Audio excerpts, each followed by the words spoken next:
A guerra na Ucrânia e as sanções contra a Rússia começam a sinalizar uma preocupação para os europeus. O fornecimento de gás natural, em grande parte, vem dos russos. A Alemanha declarou que está preparada para lidar com uma eventual falta do recurso. Vamos até Londres conversar com a Denise Odorice. Denise, bom dia. A gente está falando tudo isso no inverno. No final do ano passado, a Europa já enfrentou uma crise nesse setor. Como isso está sendo visto agora por aí no inverno? A gente tem que registrar isso. O aquecimento das casas depende do gás. Bom dia, Luciana, Colombo, Elisa, todos que estão com a gente no Novo Dia.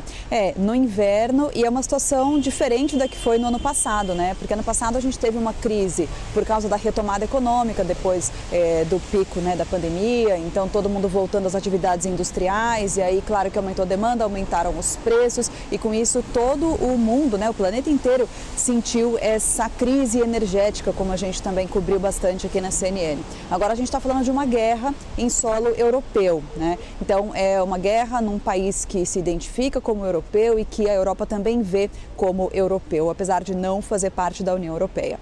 Mas, a Alemanha hoje foi uma declaração do ministro da Economia, ele falou para uma rádio alemã sobre essa questão, né? Ele foi perguntado, o que a Alemanha vai fazer se realmente a situação ficar ainda pior e não tiver mais fornecimento de gás natural para o país. A resposta dele foi a seguinte: para este inverno que a gente está vivendo agora, né, que acaba esse mês de março, e durante o verão, a gente tem gás estocado, a gente tem como sobreviver, e também a Alemanha, além de reservas de gás natural importados da Rússia, diz que também tem importação de GLP, né, de gás liquefeito dos Estados Unidos. Então, até o fim da estação quente deste ano, segundo esse ministro da Economia alemão, tem estoques para isso. Depois é que é a questão.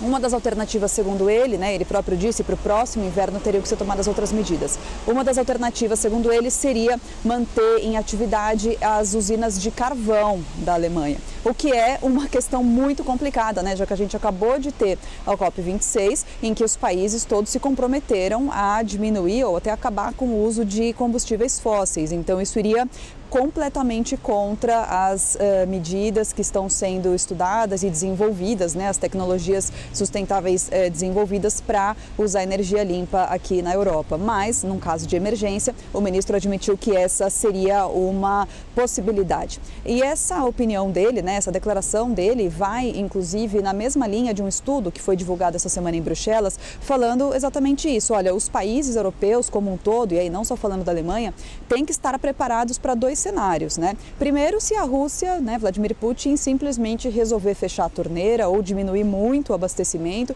por causa das sanções econômicas e toda a tensão que a gente está vendo cada vez maior. Outra possibilidade é a Ucrânia ter a sua estrutura, né, de gasodutos e de transporte desse gás ser totalmente destruída ou danificada a ponto de o abastecimento ficar prejudicado, né? Enfim, por motivo de força maior. Então, nesses dois cenários, segundo esse estudo divulgado em Bruxelas, os países europeus têm que estar preparados, né? Tanto essas medidas de emergência, como eu falei, usinas de carvão e outros tipos de energia, mas, segundo o estudo, são medidas que precisarão de decisões rápidas e difíceis e de muito dinheiro gasto a curto prazo. Só para a gente ter ideia do cenário, a Alemanha importa cerca de 40% do gás que ela usa da Rússia e é a maior economia do bloco. No caso da Áustria, da Hungria, da Eslovênia e da Eslováquia, 60% do gás vem da Rússia e a Polônia quase tudo, 80%. Então a gente até teve nos últimos dias umas conversas de líderes europeus com fornecedores da Noruega, que também é um país que vende gás para a Europa, e até possíveis fornecedores da África. Mas é muito difícil, de repente, ter que trocar um fornecedor tão importante quanto a Rússia, né? Não é uma medida que se toma do dia para a noite e que exige, como esse próprio estudo disse, muitas decisões difíceis e muito dinheiro gasto. É com vocês.